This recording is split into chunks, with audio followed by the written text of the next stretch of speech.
Hello, everyone. Welcome to What the Flick, our discussion of Hannibal, episode 4. Correct. Of season 2, Takiawase. Yes.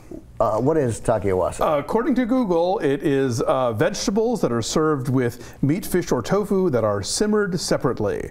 I have no idea what relevance that has to this episode, but maybe we'll figure that out. Vegetables are simmered separately from the other vegetables, or simmered separately from the tofu? Or I assume both, or right. at least simmered separately from the main dish. I got it. This episode does have a lot of sort of subplots to it involving around single characters, if that maybe, I don't know. Oh, interesting. All right.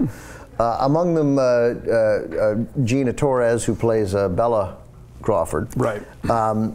So interesting subplot with her, because I thought she was actually going to die.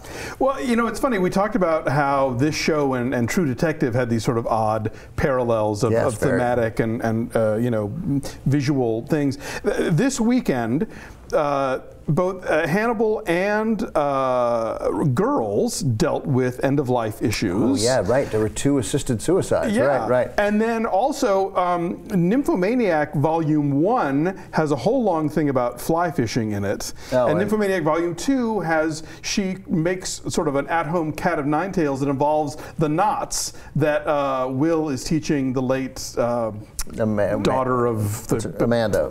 Yeah, you know how to do. So there was a lot of confluence and synchronicity in pop culture this weekend. So apparently this is the week that TV and Hollywood run out of ideas. Like, this is it. They've tapped out. I prefer to think great minds think alike, maybe. Yeah. But you know. No, totally. But interesting. So do we think? Let's start with Bella Crawford, sure. with Fishburne's wife. So did Hannibal bring her back because as a doctor he was duty bound to try and save a patient, or probably because it was a way to significantly ingratiate himself to Crawford at a crisis moment when he suspects that he could be on the outs? That's a possibility. I think I hadn't really thought about it that way. I was actually thinking, here's a guy who kills people who don't want to die. Right. So what would he do with somebody who does? Not kill them. Right. You know, yeah, well, it works for his murder, crazy psychoses also, sure. But it has the effect of making Crawford indebted and right. trusting him. While Bella is rather rightly furious. But he doesn't with care him. about that. No, right. obviously not. Yeah, so no, I think you're right. I think that's probably he's just sort of part of his overall playing of Crawford and the other FBI people to sort of, you know, stay in their good graces. And then Beverly, right? I mean, let's cut right to the end for a moment. Sure. There's some stuff. There's 2 things I desperately want to talk about. Some of them were in the previous week, but so Beverly's done. Don't go in the basement, people. Right. Don't ever fucking go in the basement. Like, does no one ever learn that? You know, it's like grab the kidney out of the fridge and get out. Get out of the house. Like, get out and come up with some reason to search Hannibal's house. Get a real warrant. Then you go in with a team. He's not going to kill all you, right? So she's done, and somehow again she will have told no one where she went, and he will, of course, somehow get away with this also. Right. Like, I mean, like Will couldn't have killed her, and they're gonna. I mean, there's 13. She'll probably become the new copycat victim if Hannibal is the copycat. One of the things we talked about last week is maybe it's the lawyer. Like, we don't really know who the copycat is. Right. We're being coy about revealing that. Right. So I now won't revel. They betrayed something in the coming attractions. So don't watch the coming attractions if you don't want to know who the copycat is. Well, you mentioned the lawyer, so allow me to talk about the lawyer. But they won't. So Hannibal will get away with yet another murder when it's becoming pretty freaking obvious that it's Hannibal, but nonetheless. So the lawyer, during the trial, which I guess was episode 3. Yeah. I mean, has he seen one episode of Boston Legal? For the love of God, man, object. Like at some point the prosecutor says, the prosecutor shouldn't even get her witness to say it, which would have been objectionable. But she goes, well, it sounds like that would make him an evil genius. And I'm like, I'm pretty sure the prosecutor can't call the defendant an evil genius. Counsel is leading, I think, just a teeny bit. This guy would not get up out of his chair. Good God, man, where did you fucking go to law school? So I love, they were just, and then the judge, when they're presenting a very viable defense of, look, there was just another incredibly similar murder committed. Okay, you can find the difference. That's a point that the prosecution would argue. Hey, it's not that similar, right? But the judge is like, this is not an appropriate line of defense. And the judge goes, I'm not going to allow this line of defense. I've taken 3 seconds and I've factored in all the case law, and that's what I'm going to go with a no. I don't even need to go to chambers on this one. I don't even need to go to chambers. No. So, and to me, those little moments take me out of it a little, because it's a show that sort of celebrates the sophistication of forensic evidence, but then totally marginalizes another issue. Like, I think they need, I'm glad the trial is over, because I didn't care for that at all. Yeah, that's not an interesting avenue for this show to go in, right? You could almost sense they were sort of in a hurry to be done with it. You know? So get us around the trial, have it stopped by a pretrial motion. Don't set yourself up to, I thought, look bad when you look so good at the other things. Going back to the end of life issues, of course, that also ties in with our crime of the week, which is Amanda Plummer as the beekeeping acupuncturist. You know, and I thought it was an interesting contrast between her deciding that these guys needed to be, you know, spared of their pain, even though the patients didn't elect that, versus Bella Crawford wanting to get out and Hannibal not letting her. That's right. So in many ways, this was about end-of-life issues, this episode. And I have to say, now in my newly rejiggered top 5 ways I don't want to die is Amanda Plummer pounding a spike into my eyeball. Yeah, you don't feel that good.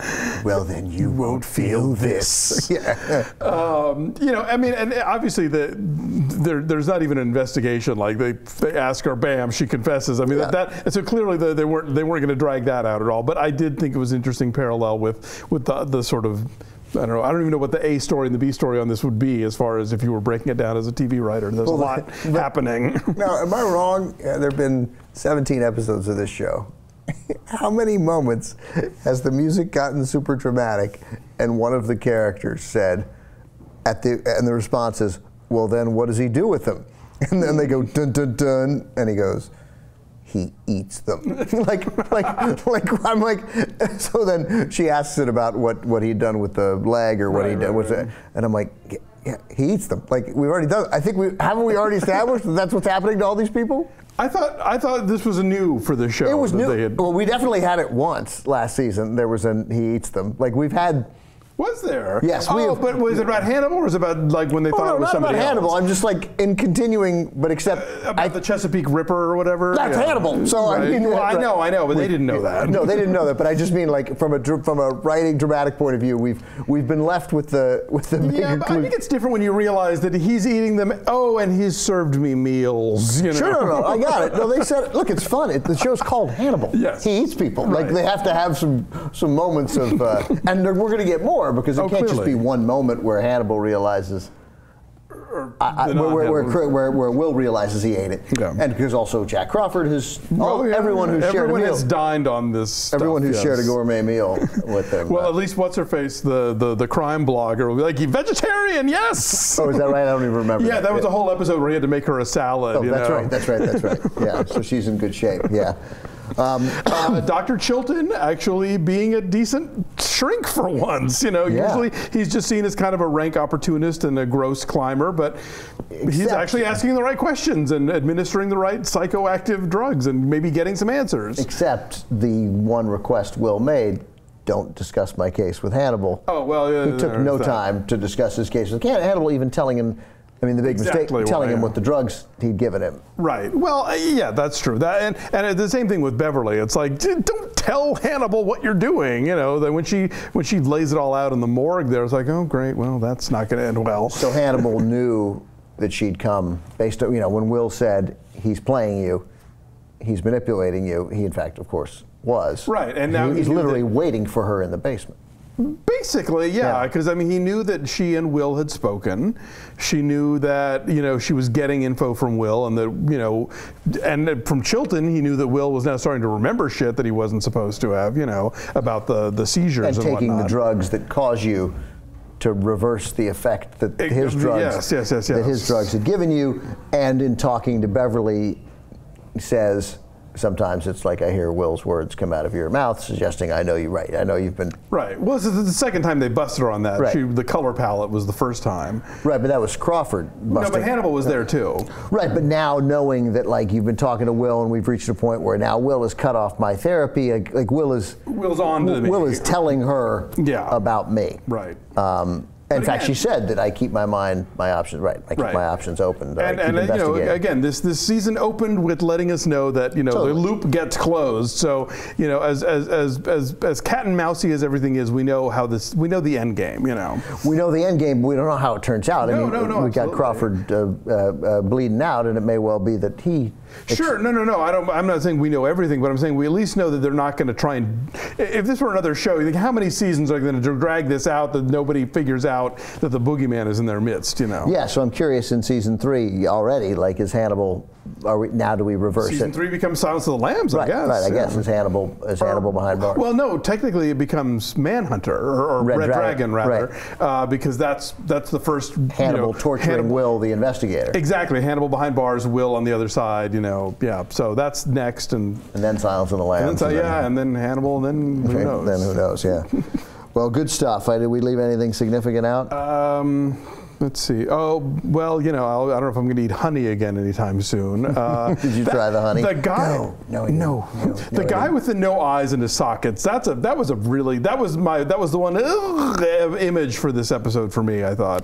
That and the spike in the eyeball. Very brief story. My mother doesn't like things, and. But at one point we take her to see, in the 90s, my brother and my girlfriend at the time were down in Florida, and we go see The Point of No Return, the American Nikita, right? La Femme Nikita, and with Bridget Fonda and Gabriel Byrne, and we're in the theater, and there's that moment in both movies where she stabs the guy questioning her in the hand, pencil. She stabs the pencil through his hand, and he screams, blood spurts everywhere. My mom is sitting on the aisle, and as soon as this pencil gets stabbed, my mom's like, okay, all right, that's it, right? And she walks out, right? So then my brother and girlfriend and I, we're all laughing, right?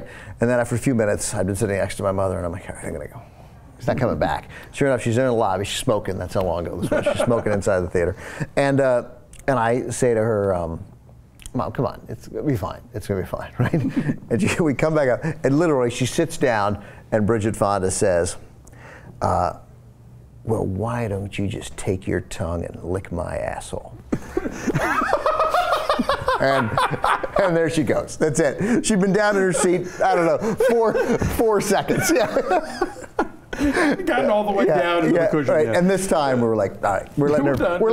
We're not going back. See you in an hour, Mom. She'll be in the lobby playing Dragon's Lair. And you mentioned the eyes guards again, so I convinced my wife to join me in this. I'm like, I know you're not really following the show, but come on, we'll just watch. Just sit next to me. We'll hang out. And she sits down, and then right away we're seeing the eyes gouged out or the ear extraction. I don't remember what it was, and she was like, I'll be in the bedroom. Yeah. No, thank you. I'm going to pass, yeah. But we will take all the show can give, and hopefully you'll join us for that next time.